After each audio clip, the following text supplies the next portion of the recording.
Hi guys, welcome to OCD Real Talk once again. And today we have a new person with us, a new OCD supporter and OCD champion with us. Say hi, Amy, to Hello. everybody. Hiya. Amy is Sam's girlfriend, and we had a conversation with Erica a couple of weeks ago. So we thought it would be really nice to have somebody else's perspective on here as well as someone who has supported their loved one through OCD, what their challenges have been. And yeah, I think let's just jump right into it. So, Amy, do you remember that moment or do you remember the moments of seeing Sam struggle and then that moment of realization that, okay, this isn't just anxiety or just like something regular. It needs like specific attention. What happened? Yeah. So the first time I or Sam ever brought it to my attention was when we were on holiday back in 2018 now, which seems like another lifetime ago almost. And like we'd had like a whole day of traveling and I noticed Sam was just feeling quite down. I was So just miles away, wasn't I? yeah, I wasn't like there. very, very absent.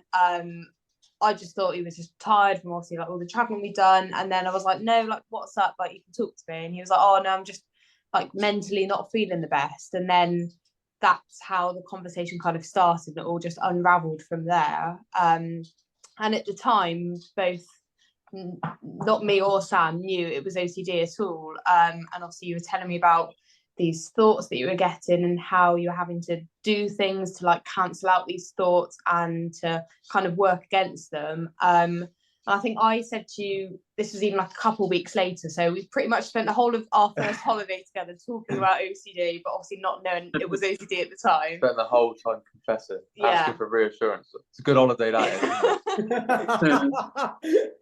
And obviously it was completely new to us. And then a couple of weeks later, I was like, I think it's something like intrusive thoughts, maybe, because you're obviously getting these really depressing and upsetting thoughts and you're having to do things to counteract them. So I was like, I think it's something like intrusive thoughts. I was like, maybe have a look at OCD or something. So I remember at the time I was studying psychology in school and we had just finished a module on OCD and other like mental illnesses, and I was like, I think perhaps it could be something like this. So was that your in for having some semblance of understanding of like mental health disorders? Yes, yeah. So I think at the time when I first suggested it to Sam, I was like, I know probably what he's going to think. It's something that someone who's obsessed with cleaning suffers with and likes things to be nice and organized and in order and everything. And I was like, no, it's not like that at all, but I generally think it could be something similar or along the lines of. So just have a look into it. And then I think that was when the whole kind of OCD world opened up. You start Googling things, you start finding like Instagram pages. It was like reading my brain, wasn't it? Yes, yeah. Like Googling stuff. Like, yeah, that's me. Yeah, I get that. So that was a real eye opener. Yeah, and I can imagine for Sam as well as for me, I was like, right, okay, we know what it is. So that's one hurdle completed. It's the next hurdle of like, right, how do we get over this together? And for me, how do I support Sam in getting help with this? So it was a massive learning journey for both of us. Was it ever something that felt, I'm sure it did at some point. So in fact, I won't ask if it was, but like, what were the like challenging moments for you before and after this realization that it's OCD? I think the biggest was learning not to give any reassurance. So, like Sam said, that first holiday was literally sat around the pool, lovely weather and everything, but all we talk about is OCD and me sat there giving Sam loads of reassurance. My brain would be scanning, so like for a real event or false memory in the past. So I confess one, or say, does that make me a bad person? Does this make me this? Does this make me that? And then Amy would give me some reassurance, so I get some relief, and then it'd find something else. So it was just like, right, I have to get off my chest. Anything that came in, I had to get off my chest because I thought that was a way of getting better. Yeah. Wow. Yeah. Thinking about that now, it's crazy.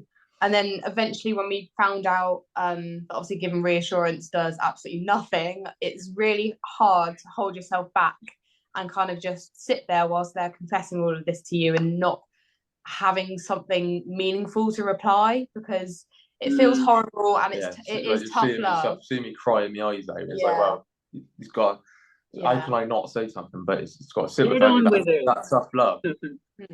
Yeah, absolutely. No, I mean, I think as someone, even though I am an OCD sufferer myself, but I also have always been the person who has always loved like helping people out with their problems or just like supporting them and stuff like that. So it was, even in the past, it was very hard for me to just sit back and not like help them out or say something meaningful, because it would be like, am I being like a bad person, or am I like a useless person for like not having something to say?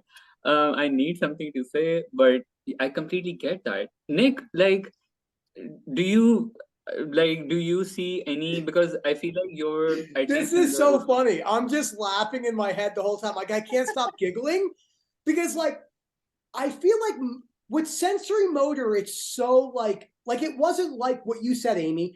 Eric and I had just taken graduate level psychology, but when we covered OCD, it was cleaning, harm. So when I said to Erica, I was like driving and I'm like, I can't stop thinking about my blinking. She's like, what? Like, she had no idea what was going on. Yeah. So we had no clue. But when we looked it And- up together, real quick moment, when we looked it up together, Yeah. I never had, it was weird. It was like, as soon as I saw these words, OCD, my brain went, yeah, that makes sense. Because like my whole life before that, I'm like, yeah, that makes a lot of sense. I'm pretty compulsive. And it kind of like all rolled together. So, but I definitely see a lot of like Erica.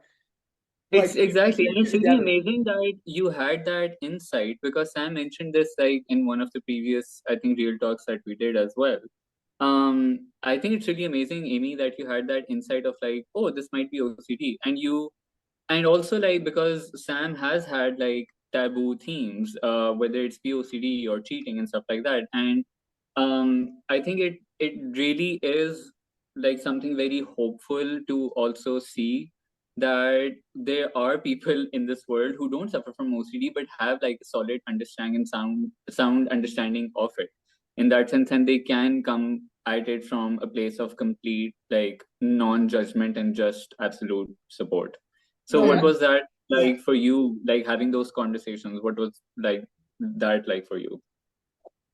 It was You could see how scared I was. yeah, it was really tricky because obviously I'm, like I said, trying to do my best to comfort Sam, and at that time I think all that would comfort you is reassurance. So it's walking along that really fine line of trying to help you emotionally but help you for the future as well, and understanding how we get past this and like deal with it and move on in our lives.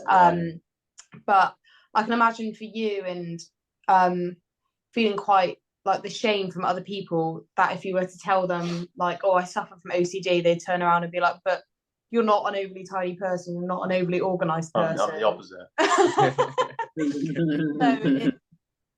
So obviously it was a bit tricky kind of about who you talked it to and who you talked about it with, because they wouldn't necessarily understand what Sam's going through and what I have to deal with. So it did feel quite isolating at times, being the only other person that knew what I was dealing with was Sam himself. So it's not like I could talk to someone and be like, my boyfriend's going through this, does anyone else have any other experiences of it as well? So it is really just us two trying to find your own way. It would be really funny if that's what you did though. You like go out to dinner with your girlfriend, you're like, hey guys, I just had some quick advice. This is something I'm dealing with. They're all like, what?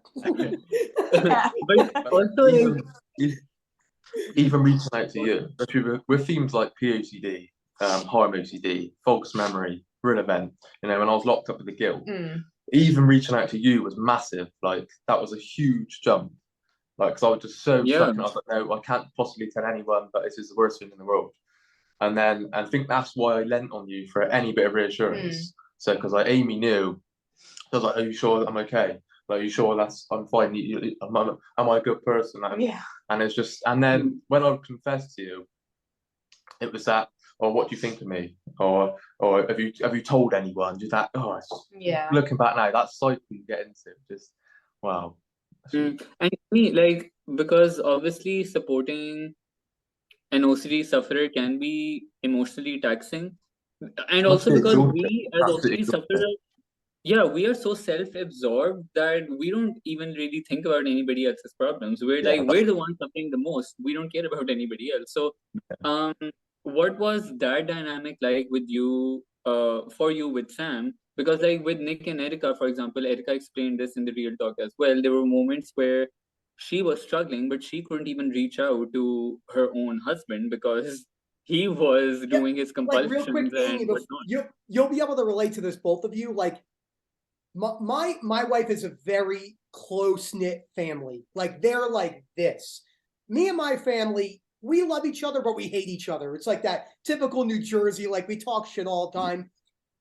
When her grandma died, her mother's mom, I didn't even know she died. Like to me, it was like I was so wrapped up in my suffering that she like could not even speak to me. She didn't go home for the funeral. She didn't go to her grandma's funeral because she was so afraid to leave me by myself. So yeah, how was that for you in that regard? Like, could you like even go to Sam and be like, hey, these are the problems I'm having, but was it too consuming with him?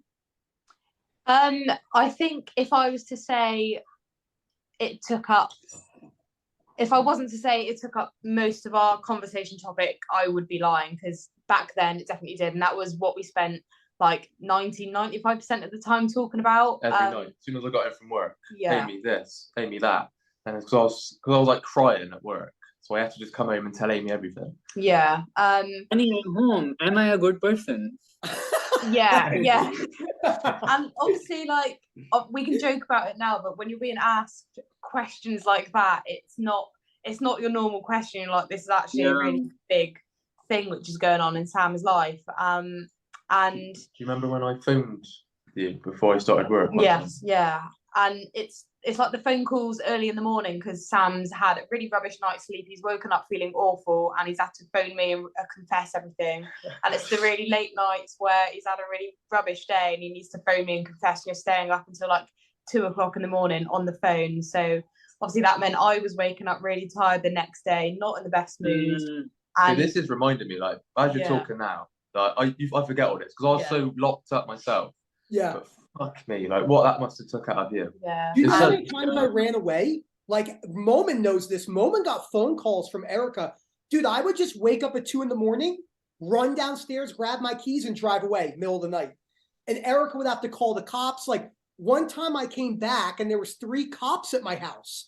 And this cop, of course, all standard procedures. He's like asking me all these questions. He separated me. And of course, I'm like this. I'm crying, Sam. I'm like, I have OCD. He's like he had no idea what I was saying. But I put Erica through legitimate, like it was bad.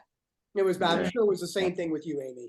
I can only imagine. Yeah, and then you start again, because Moment, I think like you, I'm quite a caring person. I put other people before me. So I was more than happy to kind of put all my effort into looking after Sam. And at the time when it was at its worst, I was struggling to revise for like my end of high school exams, and obviously those were the exams which I would get into university with, and it's like you're having to juggle that, you're having to juggle Sam. I'm knackered in myself, and then I feel bad because I might have snapped at Sam or been really short with him when he's like, can I have some reassurance? I've been like, no, you're not having any. Then I'm like, no, that makes me a bad person. I feel really bad. So you just literally go around in circles. This is like Erica. This is literally like Erica is not naturally like, I grew up in a family to where like my mom would be like, shut the fuck up. Like, you know, and then like my Erica is so naturally compassionate. So she said like learning how to not give reassurance was really tough for her. Really tough. Yeah. Not Moment. Wow. You asked Moment for reassurance on the call. They're like, Moment, hi, yes. I'm just wondering this question. And Moment's like, can you please shut up? I never say that. Right, but no, I that's completely understandable because I feel like even though my family didn't have like, and they still don't have obviously that kind of understanding of OCD, but I also put them through like a very difficult period as well because even though I didn't say it, there's also like unsaid things that you communicate, like because they what the vibe they got from me was constantly like, stay away from me, don't come near me, don't touch me, don't like bother me, let me be. And that's the vibe they got, and that did create a kind of rift and gap and distance with me and my family that way as well. And I think we did become quite like distant with each other for quite some time. So Amy, like, by the way, what degree did you end up pursuing? Like, So I mean, psychology I was just a course of it, but what was the? so I've just finished my Hmm. degree training to be a paramedic. So probably like you Ah, can see why you end up being compassionate and everything. So yeah, I've yeah, got a couple of yeah. months off now before I start my job in the new year. So Okay, yeah. congratulations. That's Shit. Thank nice.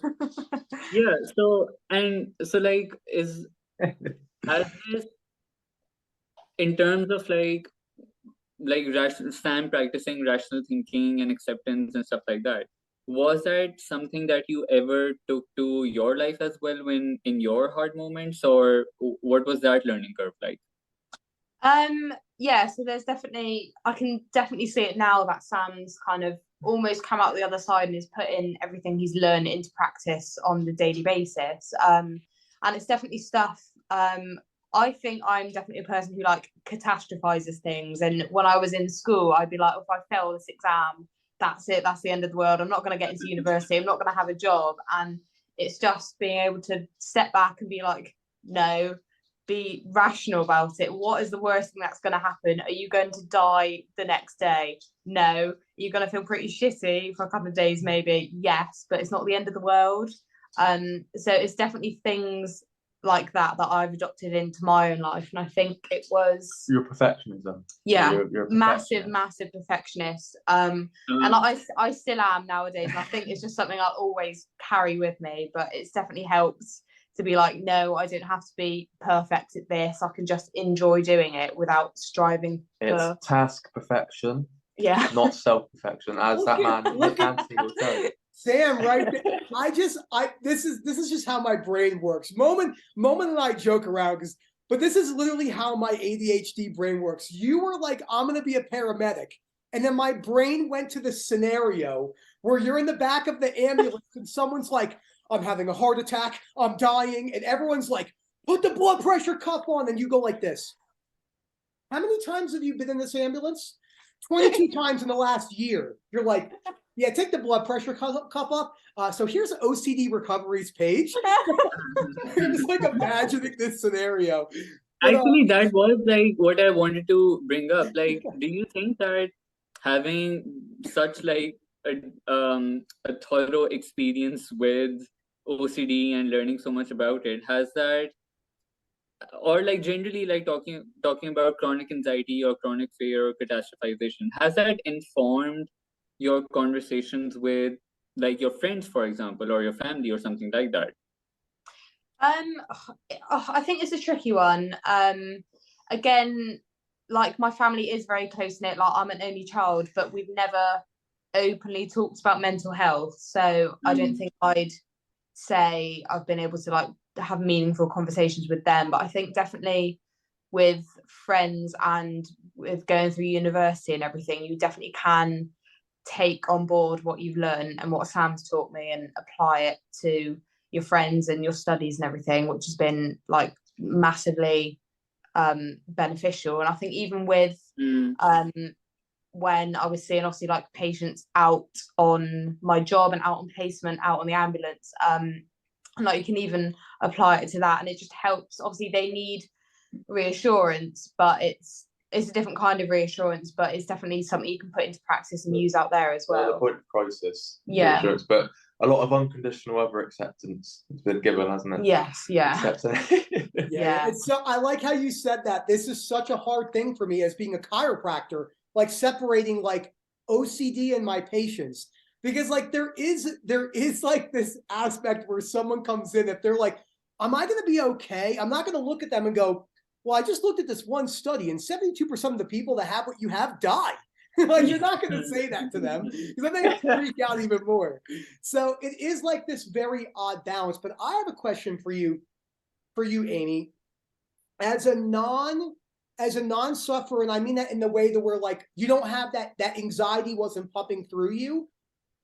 How difficult was it for you to practice unconditional self-acceptance? Like, how hard was it for you to kind of like have that more of a philosophy for yourself? Did you notice it was also difficult to adopt?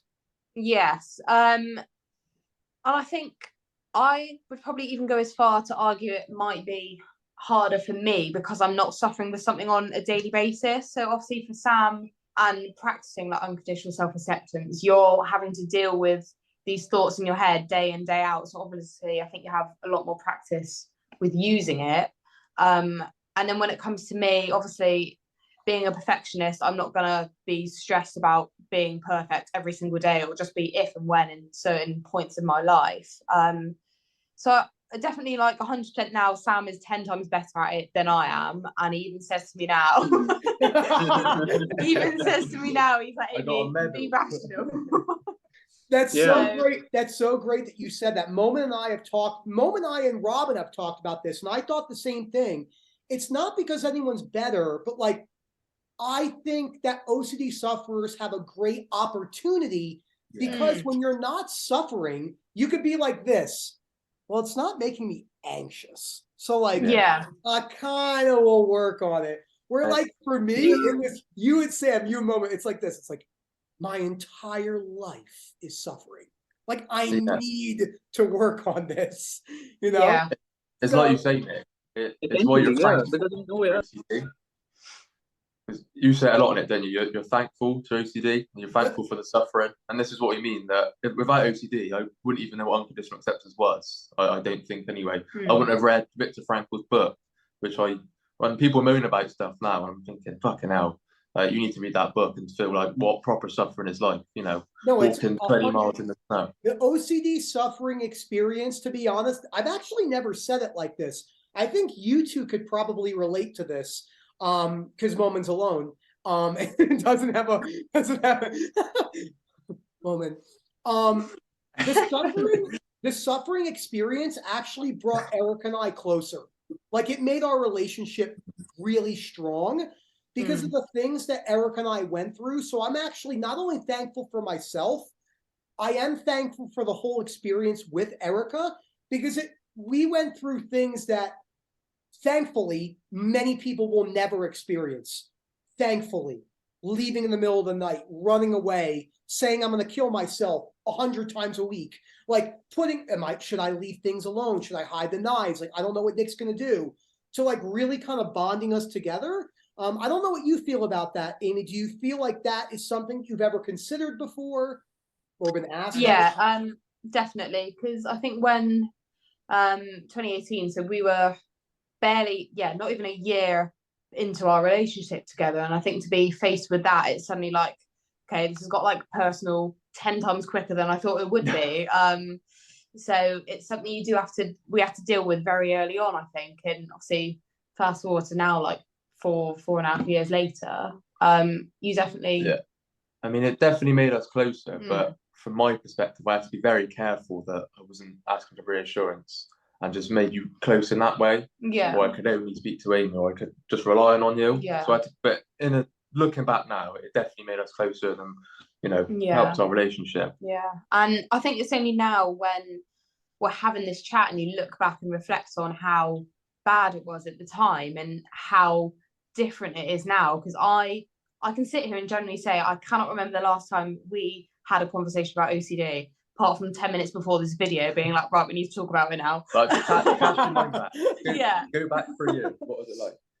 And it's so nice to be able to just go about your day, Sam come home from work, have a normal conversation, how was your day, how was this, and not have OCD crop up when, like 4 years ago, 2018, that was all we talked about. And it really is such a stark difference. But then because it's so different now, you do forget how difficult it has been. And there were times when I was just worried sick, because it's always in the back of your head, like, is he going to do anything stupid? Like, am I gonna have to go look for him? Is he gonna like do something stupid?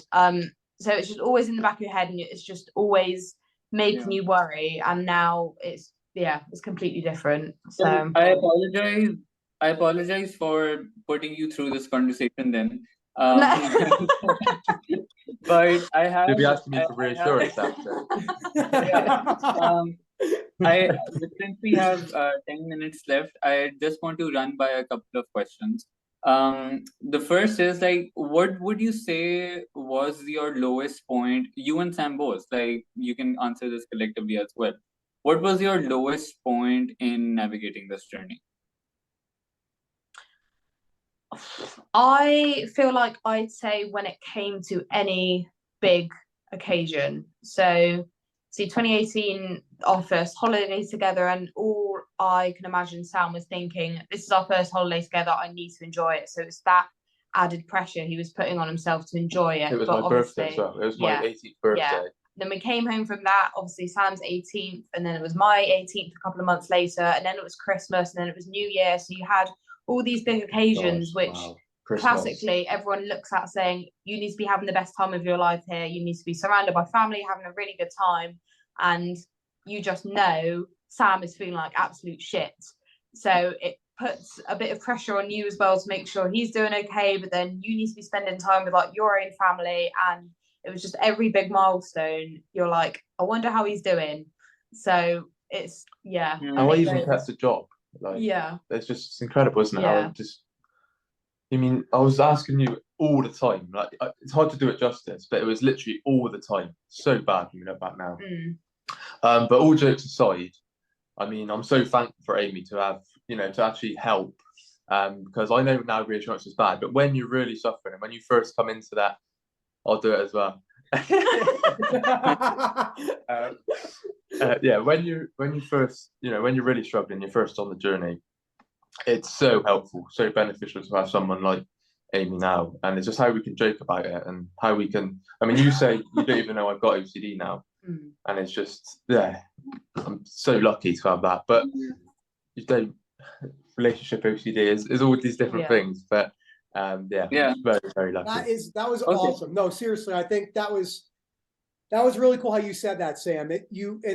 I'm sure, Momin, you had someone in your life as well, whether it was whoever it was, one of your siblings, your mother. I mean, Momin and I mean, Sam, I could tell you, and Amy as well, when you work with people like I do, like, and you do all these one-to-ones and you get constantly reminded where people are, you're constantly thankful. Like, someone I was talking to the other day has been to not the doctors, the hospital 30 times in the last 4 months.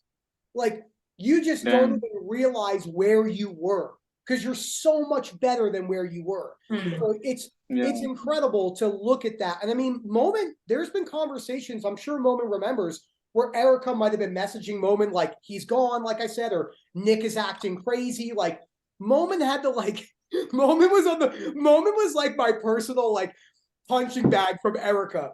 Momin's like, oh my God, I'm trying to sleep right now. What is Nick doing? He's driving me nuts. But there was this one time, I think in the middle of the night, I got her message and I was like, wait, what's up? And I'm a nocturnal, I'm an owl, essentially. Like, so I was up and I mean, I was almost on the precipice of sleep, but then I was like, oh, wait, what's happening? Because it was the first time that happened. So I got really concerned. I was like, wait, what's happening? So I mean, these things happen, and I feel like you have to navigate these challenges and these difficulties as they come along with this, even with the people that you're working with or you're in touch with who have OCD and stuff like that. I don't know if my internet got a bit choppy because I think my video got a bit choppy, but I hope the audio. The robot then, I think, Amy, the last thing that okay. I think, Amy, what I want to end with is what would your advice be for someone who's watching for someone who wants to support their loved one through this, what would your advice be through that? Definitely read up on the condition. Obviously at the time when Sam confessed everything to me, at least I had like a basic understanding, and it was basic enough to be able to say, I think it's intrusive thoughts, and then that kind of led us down the OCD rabbit hole, if you like. So it's just have a basic understanding and read up on it, and just cut out the reassurance as soon as you can. Obviously, like Sam said, at the time when he's in that crisis and it's all just first coming out, that's what he wanted. But like, you get to a point and it actually turns harmful. Like, what you're saying is just not going to make any progress in Did he there. ever get pissed, by the way?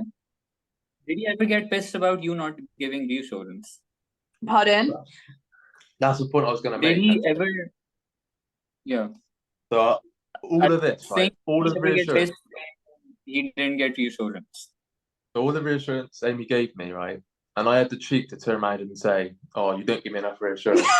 Or why did you give me? When she started giving me tough love, I thought, no, like, you can sit with it. You got to deal with it. All right, I don't want to hear any more of your bullshit. You deal with it. I didn't say that. Well, didn't say that, but along those lines. And yeah, and I'll be like, "Oh, you're not giving me reassurance." So, you know, the cheek of that. I can't believe that. Erica got brutal. Erica got brutal with me towards like the back end. It was what I needed. But I mean, like, she'd be in the kitchen. It would always be in the kitchen for me, Sam. She'd be like, I'd like wallow into the kitchen and be like, "Babe," and she'd turn around and be like, "Can you just shut up?" I'm like, "Oh God, all right, I'm just gonna go suffer in the corner over here." Do you see how hard that is? When I'm coming to Amy like that and said, "I can't do this anymore," and for Amy to turn around and say, "Look, you've got to sit with that," that must be very, very difficult for you. And I'm so glad you did that now, because that is what I needed. I needed that, you know, fucking get on with it. That was awesome. That was a great. This was a great call. Honestly, there was a lot of fun. Yeah. Yeah. Was there like any other 1 or 2 points, Amy, you want to just highlight? Can I? Because I interrupted. I had a lot of avoidance. I did. So Amy was great with, "No, you're coming out with me. You're not going to be housebound. You're not going to not leave the house." So that was really crucial. Getting out the house, going to events, going to see family. So that was another massive thing that Amy helped me with. So I think leading on from that was just try and carry on your normal life as best as you would. Obviously, like, people are going to have avoidance of certain things, but just try and make them do it as much as they'll probably kind of drag their heels in and say, "No, I'm not going, I'm not doing that." You just kind of give them a kick up the ass and say, "No, you are." So, and also later on in the journey, when I was doing my disputing, bringing it for the ride, applying the unconditional acceptance, I was starting doing that compulsively. So if I'd be like, every night I'm off, going to do some disputing, and it's like, Amy was like, "Well, are you sure you're doing that? Is that healthy?" So just you're really good keeping on top of that as well. Just Amy's in the garage. She's like, "Are these your notes?" with a welding mask on, and just burns all your notes. Like, sorry, but no, Amy, but Amy, thank you so much for joining us for this call. It was really, really nice speaking to you as well, and getting introduced to you officially. Nick, always thank for and Nick, always thank you for annoying everybody. And also, like, Sam, always thank you for being so open about your OCD journey. It's always a pleasure to hear. I didn't need to be here, did I? I might as well just been Amy. I could still be at work now. I'd be out watching soccer now. Oh gosh, you have no idea how excited I am for this minute and 21 seconds to be over, so I don't have to hear about soccer. Into the quarterfinals now. Honestly, we were watching it today when I was getting my haircut. I was like watching soccer, and my barber was like, "Do you like soccer?" And in my mind, I'm like, "Oh God, I love messing with my European friends about soccer." Like, honestly, it was a pleasure. Great speaking to all of you. Just a little recap. The next one we're probably going to do, me moment. We're going to think about getting a couple other people on. Paul Little again. But I want to do another big one, Sam, if you're down, like 6 or 7 screens with Rob. We're going to put Rob right in the middle. So let's do it. Let's do it. And just drill him. Guys, it was a pleasure. Seriously. All right. Bye. See ya. Bye-bye. Later. Peace.